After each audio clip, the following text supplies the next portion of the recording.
What if I told you that the most popular over-the-counter pain reliever could kill you? It seems hard to believe, but unfortunately, it's true. Right now, I'm talking about one of the most consumed drugs in America, acetaminophen, which most of us know as the active ingredient in Tylenol. It's a drug that's considered to be safe when taken at recommended doses. But ingest just a little bit more than directed, and you've suddenly entered new territory in which both your liver and life are at risk. This is all according to a new in-depth ProPublica report which lays out the studies and the facts behind a drug that seems to be growing more dangerous. During the last decade in the U.S., 1,567 people died from accidentally taking too much acetaminophen, according to the Centers for Disease Control and Prevention. 1,500 deaths over 10 years may not sound like a lot, but just consider how some of these people died. Take Davy Baumley, a 12-year-old kid who took liquid Tylenol to cure a sore throat back in 1999. After just a week on the medicine, he began to vomit blood.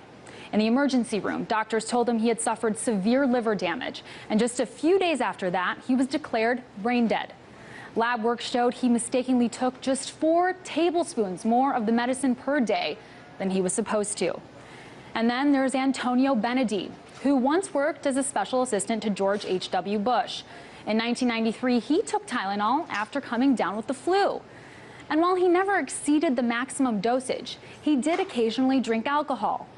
After a few days, Benedì was in a coma, on life support, and in need of a liver transplant. Now, keep in mind, at the time, nothing on the box warned about the risk of drinking alcohol while taking the medicine. These are just 2 stories of people who have fallen victim to this accidental overdose in the past. But there are countless more meeting the same fate. According to an ongoing study funded by the National Institute for Health, acetaminophen overdose sends as many as 78,000 Americans to the emergency room each year. 33,000 result in hospitalizations, and the drug is now considered the nation's leading cause of acute liver failure. The U.S. Food and Drug Administration has long been aware of the studies that show these risks. In fact, in 1977, an expert panel convened by the FDA said it was obligatory to put a warning on the drug's label, reading severe liver damage. However, believe it or not, the label didn't get added until 32 years later. In 1977, the FDA also said it would issue safety guidelines for how the drug should be administered. But fast forward 36 years later to 2013, and Americans are still awaiting new FDA regulations on the drug. But the agency is not the only challenge to more regulation. Tylenol's parent company, McNeil, has also been a strong force to reckon with. For more than 3 decades, the company has repeatedly fought against safety warnings and dosage restrictions.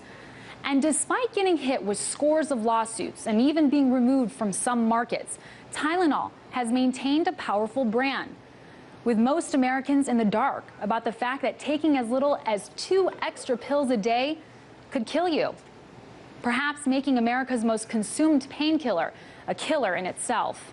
In Washington, Amira David, RT.